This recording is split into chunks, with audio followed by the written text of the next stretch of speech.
And it's time to talk nutrition, as Tufo rightly said. We have here our nutritionist, Akosia Konedu-Yadum. She's a state-registered nutritionist. And today we're talking one, not two, but three breastfeeding challenges that every mother needs to overcome. And even if you don't want to overcome it, you must overcome it. Good morning, Akosia. Good morning, Apoko. How are you doing? I'm fine, yourself? I'm well. So we have, I'm sure there are more than three challenges when it comes to breastfeeding, but there are three critical ones that every mother may encounter or most likely will encounter. What are they? Well, I'll say that we are swaying away from the obvious ones because whenever breastfeeding comes in, we are thinking about mothers who don't produce a lot of milk.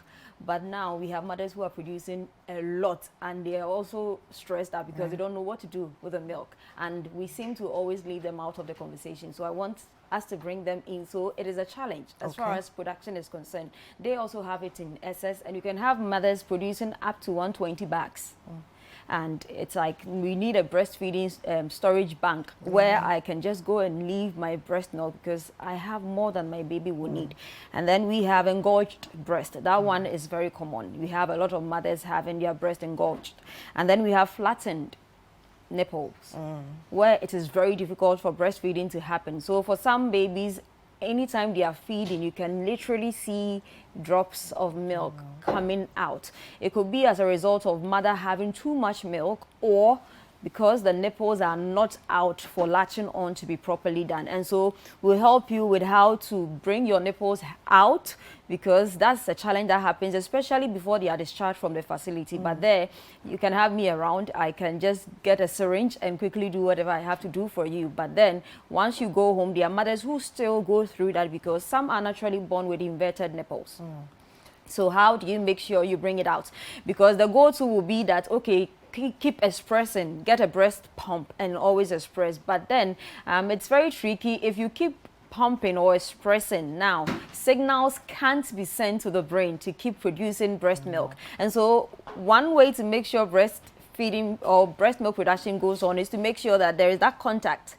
And that one is God-given. And no matter how much science I know, it can't explain it because the maternal, it's a God thing. And so once baby latches onto the breast, there is that transfer of signals to the brain to make sure that prolactin, make sure your game is up, because we need to make sure breast production is happening. So that is it. Can we zoom in? Yeah, so let's start from engorged breasts. So with engorged breast, you apply warm presses. Okay. What does it mean for the breast to be engorged, for those who may not necessarily understand what that means? So you can have your ducts, and then there is a picture to show. You can have the ducts, that's where the breast milk are supposed to stay. They stretched out, so it's like they enlarged. And so you can literally see some of them with their breast being very hard. And so when you touch it or feel it, sometimes it's warm. So it's like any part of your body being swollen. Yes, so it swells. And then when it gets to mastitis, that's when you have it swelling and becoming reddish, like a sore-like thing. But then engorged means that you have more milk, and it's even hard for it to come out because they are clutched or blocked in the ducts. And with that, baby needs to suckle for it to come out. But sometimes they can't even latch onto it because it becomes somehow slippery. And you need to apply a bit of shea butter, local shea butter. Don't go for flavored shea butter, because if you go for things that are scented or flavored, you don't want to buy your baby allergies. Exactly. Because some of them react to smells. And so these, you can see the first breast looking so relaxed. And then you can have the second one looking so angry. Because it is blocked. And so you can literally see from the image down, that reddening thing is happening. This is not a black boob. I was looking for one. To the point where the top is raised. So you can see that it is raised, and it's very firm. It's become so hard. And sometimes when you try touching them, even at the facility, you can have mothers even cry because they are in pain. It is very painful. It is very, very painful. Like I don't wish this for a lot of people, because you can literally see some of the mothers crying even as they breastfeed. But what will help you here is that you get a clean small towel and then get hot water. Like a face towel. Like a face towel, very clean one. You can just decide that that towel is just for your breast. Okay. And so don't use what you use to clean your face. The next time is cleaning your feet to touch that breast, because you don't want to introduce infections to your child too. So what you do is that you get the warm water, and then it should not be too hot because you don't want to also hurt your skin. So you get it, and then with the towel, squeeze the water out of it and just try to press it on the breast. And then because you apply shea butter too, it will make it easier and prevent friction. So you do what we call the massage. Okay. And sometimes you have even fathers and husbands doing it for their spouse, because it's difficult to have you kind of touch something that you think is painful. But then when it's me, I will just encourage you, give you all the sweet words say sorry. you will need, and say sorry and be rubbing. I rub my hands at their back and try to talk to them and tell them to focus on the baby, because for the first 72 hours, it's very critical or crucial that we give the child breast milk because of colostrum. And to clear that black stool or the red stool, the brown, there are about 12 colors of poops as far as your baby's stools are concerned. So we need to get that black one out. And so I am always concerned about the first 72 hours and the fact that I want to prevent you from having a NICU experience. Because once the child begins to be yellow, then it means that jaundice is setting in, and we need to put the child under blue light. And even there, we still depend on you for breast milk, because that is the best way to make sure bilirubin you're suffering emotionally, clears out. Still have to. Oh, we always, I really end up sometimes like, clean your face, even if you are crying, and go and tell somebody that she needs to make sure she puts herself together and breastfeed. That's one powerful thing about being a health worker. So you do the warm presses and then express. And what you need to do is to make sure you squeeze some of the milk out so that it relaxes the areola. So we have the nipple, we have the brown, black, red part before you get to the body of the breast. So you need to make sure the areola, the part after the nipple, is softened enough so that the dark part. Yes, so that baby can latch onto it. But if you put baby straight onto the breast, it becomes a problem. And so you need to make sure you are doing that, just to give yourself that soothing you need to make sure the milk is able to come out. Once baby is done suckling, now you can bring the other ones out. There is a mistake mothers make. They always express first before they put baby to the breast. But you need to make baby feed more or enough before you express what is left out. Okay, so let's talk about the inverted nipple, right? I think we have 3 different types of nipples, right? Yes, we do. We do. So we have the normal nipple, and the normal nipple stands.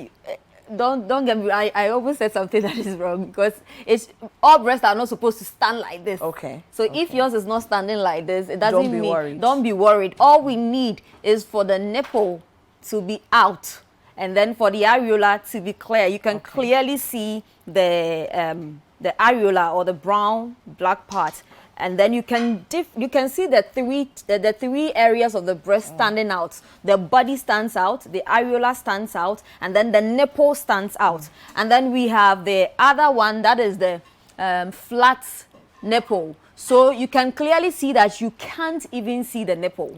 It is just in there. It's part of the areola. It has become part of the areola. And the inverted one, that one, it's when the babies are suckling, it's so sorry to look at, because there are spills all over. That one, the nipple has literally entered the breast, so you can see that there is this tiny hole in there, and you cannot even see that this woman has a nipple. So how do you deal with a situation? So normally when it happens, and I am at the facility or at your bed, I'll go for the syringe. So depending on the size of your breast or the size of your nipple. So some people, you can use 20 cc or 20 ml. Some other individuals, you can use the 10 ml. And then there is a way to cut it. I shared a video, but I don't know if we could share it. But then you cut where you normally put the syringe, what we call the pin, the one we use. If you're doing an injection, if you're doing the injection, you cut that area and then flip it upside down,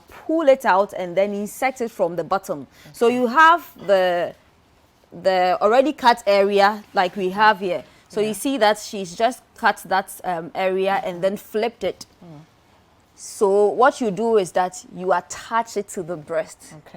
and then pull. It's one of the most painful things you can do on the mothers at the facility. So you can see, you pull it so much that the nipple, you see that the nipple is filling whatever hole. The plastic bits. Yes, so you keep doing it, and it's normally painful, but with time they get used to it. And so I always say that the first time is painful, and this one you can have somebody scream. So you see now the nipple is standing out. Yes. So that is what you need to do, and I must say that it's very, very painful. When you begin to do it, necessary for the health of your baby. For the health, because I am always thinking about the first 72 hours of the child's life and the fact that anything can go wrong. You find babies dying after birth. Sometimes it's because you have mothers complain, "Oh, mama, they didn't give my baby food because I didn't have breast milk and they didn't want me to also give formula feed." So my goal is to make sure you do exclusive or start with breast milk. And so whatever I need to help you to do to make sure the first 72 hours you have breast milk, and that's doing it for 3 days, you realize that you achieve results. Okay, so lastly, let's quickly run through, if a woman is producing too much milk, how does she deal with that? Now, a baby's weight is supposed to double at 6 months. So let's say I had a child with 3 kg birth weight. Now, every month, half kg is supposed to be added onto the baby's weight, so that at 6 months, half up to 6 months, that's 3 kg. So it's supposed to double. A baby is supposed to have up to 19 ounces to 30 ounces of breast milk per day. That's equivalent to anything above 500 ml to 900 ml. So 500 ml to 900 ml of milk for every child. But then you have babies who really breastfeed. There are some babies, even at the facility where you think they are tiny, they are doing 30 minutes, 45 minutes, breaking the protocol of every 2 hours. So if you are producing more than what the baby can take as far as the 500 ml to 900 ml is concerned. So the 900 is the peak. So for the child who really eats, if a mother has this and can still produce the same amount to store, we can say that you have excess milk. Now, what you need to do is that do this if you have stored a lot of breast milk in the fridge. Get breast milk storage bags. Make sure you have enough so that when you start your 3 months, after 3 months maternity leave, you can still continue to exclusively breastfeed. Now, if you still have spills, what you do is that you lay back. Okay. And sometimes breastfeed your child laying back. Okay. And then I won't say limit the number of times you put baby to breast, but then you should also make sure that then whatever you've expressed, you are doing more of the expressed one, so that at least you can help to take care of that. And then with the inverted one, let me quickly chip in. There is a way to also go about it manually, because you can't depend on this. For some people, it gives them sore. So there is a V and C way of twisting your nipple. Okay. You hold it and twist it in a C. It's like a C shape or a V shape like this, and make sure that when you are there after even breastfeeding, you can just be playing on your nipple yourself to make sure that it stands out. Okay.